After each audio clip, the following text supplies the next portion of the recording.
All right, let's just jump right in. The piece we're digging into today, look, it's not a manual, it's not a self-help guide or anything like that. It's way, way more raw. Think of this whole explainer as a chronicle, really. A chronicle of a mind coming undone. It's an attempt to put words to something, well, something that's almost impossible to describe.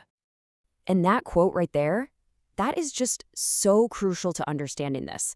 We're not getting some neat, tidy system. No, no. What we get instead is the raw evidence of the journey itself. The dirty boots, the scraped up journals, just one flawed person trying to figure out how to face their own questions head on. And this? The Chronicle of Plummeting. Man, that just hits you, right? It sums up the whole thing. This is not a happy story. It's not about some grand revelation or finding enlightenment. Nope. It's a record of a fall, a free fall, right into the self. So, let's see what that actually looks like. So, where does this whole thing start?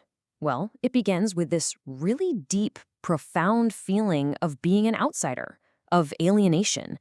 The writer feels trapped in what he calls the carcass of civilization. Like he's some kind of glitch in the matrix, an anomaly in the system's logic, a total stranger, even when surrounded by people. He talks about society not pulling you in anymore, but shoving you away. He sees the streets not as pathways, but as these brutal, bloodless veins of a civilization that's totally lost its soul.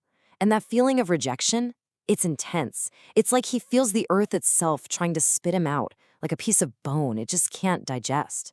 What an image, right? And so when he looks out at the world, at other people, it's all just this weird, grotesque pantomime.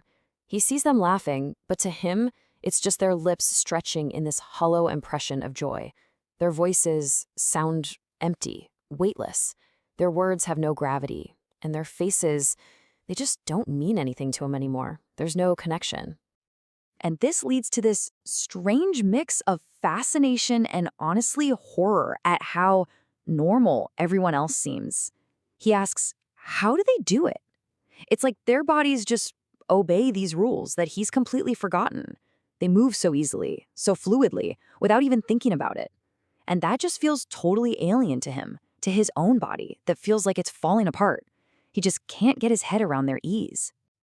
In this collapse, it's not just in his head. It becomes physical. His own body starts to feel like a prison, like a structure he doesn't even recognize anymore. It's separate from him. He talks about being stuck on a bench, totally frozen, not even able to do something simple like unzip his bag to get a drink of water. And he's clear this isn't him resting. It's entrapment. He's a hostage in his own limb. So what do you do when you feel this alienated? Where do you turn? Well, for him, the answer wasn't comfort. It was kinship. In his complete isolation, he turned to the dead, to philosophers and degenerate artists who seemed to get it. They were the ones who spoke his language, the language of exhaustion and madness. And look at this list. Nietzsche, Bukowski, Jim Morrison, the Bhagavad Gita even. These aren't people who offer easy fixes or simple answers. Not at all. Instead, their voices kind of sit with him in the darkness. They validate what he's feeling. It's like he found his tribe, a kinship of the damned, as he calls it. They don't give him a way out. They give him the words for the chaos he's in. And through all this, his idea of what philosophy even is completely changes. You have academic philosophy, the stuff from books and lecture halls that's all about finding answers. But then there's the outsider's philosophy. This is something else entirely. It's found in movies and heartbreaks. It's built in traffic jams and long silences. It's not about seeking answers. It's about learning to bow to the questions. It's forged in the fire of real life, in all its gentle and cruel moments. And then, of course, there's Nietzsche. What does not kill me makes me stronger. He points out something really interesting. It was during his absolute worst years, when he had the least energy, the lowest vitality, that he actually stopped being a pessimist. Why? Because that raw instinct for self-recovery just wouldn't let him give in to a philosophy of total despair. That idea became a kind of lifeline for him. Okay, so from here, the journey goes even deeper inside. And this is where things get really intense. It becomes a descent where the very tools we use to understand our world, meaning, words, language itself, they all start to fall apart and betray him. He stumbles upon this one word, swap-yat, from the Brahma Sutra. It means to dissolve into one's own self. And for him, this isn't just some abstract definition he read somewhere. He feels it in his bones. It's this experience of dissolving into nothing, of losing the very structure that holds the self together. And then he drops what he calls his sickly confession. He says, "I gradually lost the sense of words, meaning, and the whole structure of the sentence. I can't read anymore." I mean, wow, it's a total cognitive collapse.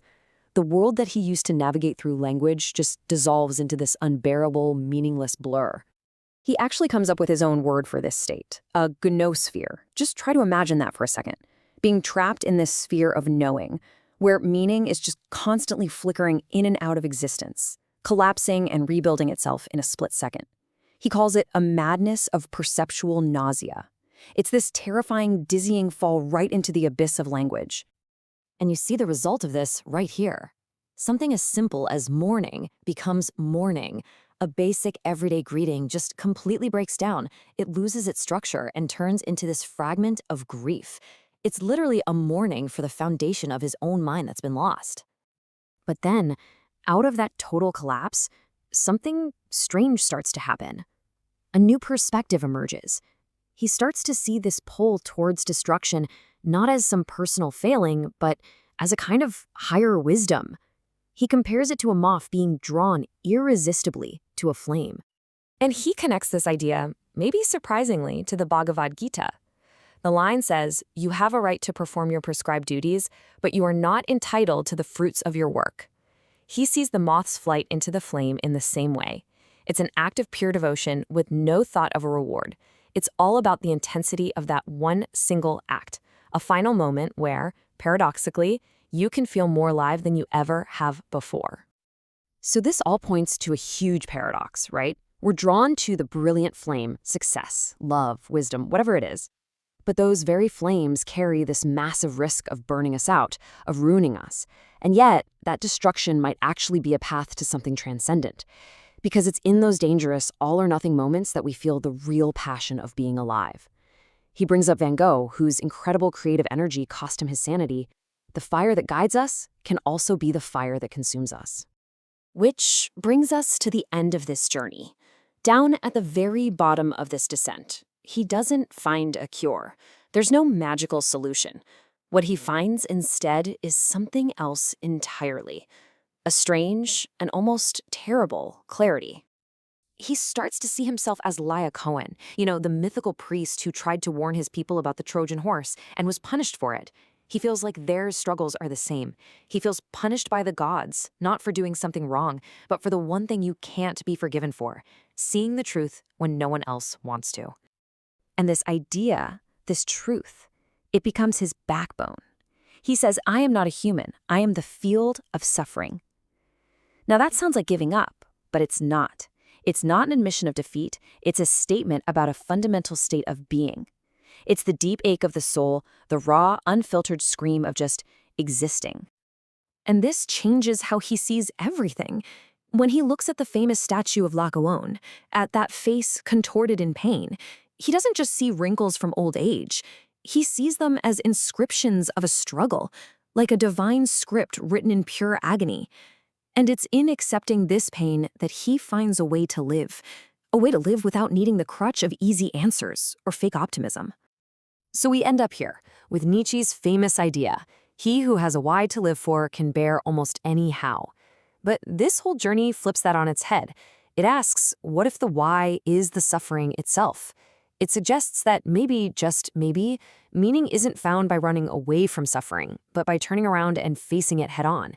Maybe the goal isn't to escape the abyss after all, but to learn how to see in the dark.